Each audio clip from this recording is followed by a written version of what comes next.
Je suis le docteur Gurman Gladu, médecin vasculaire à la clinique du Terre, responsable du centre Laser-Terre.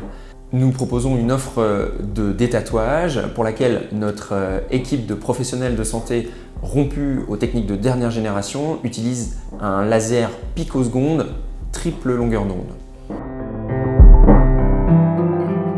Grâce à ce laser, on peut réaliser une fragmentation des pigments d'encre de façon très fine, ce qui facilite grandement l'élimination des pigments par les cellules du corps humain. De plus, ces 3 longueurs d'onde permettent de couvrir un large panel de couleurs. Il y a une notion importante en détatouage, c'est celle de la durée d'impulsion que l'on qualifie en pico ou nanosecondes, le caractère picoseconde étant la dernière technologie disponible. Or, on a depuis de nombreuses années utilisé des lasers nanosecondes.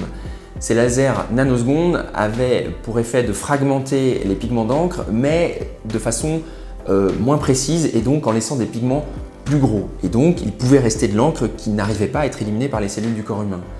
Ça, c'était un premier effet secondaire.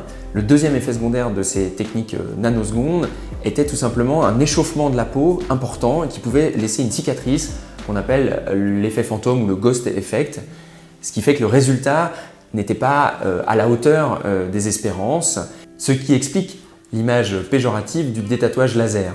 Bien entendu, nous utilisons des technologies picosecondes sur le centre laser de la clinique du Terre, ce qui permet de s'affranchir de ces effets secondaires et d'obtenir d'excellents résultats.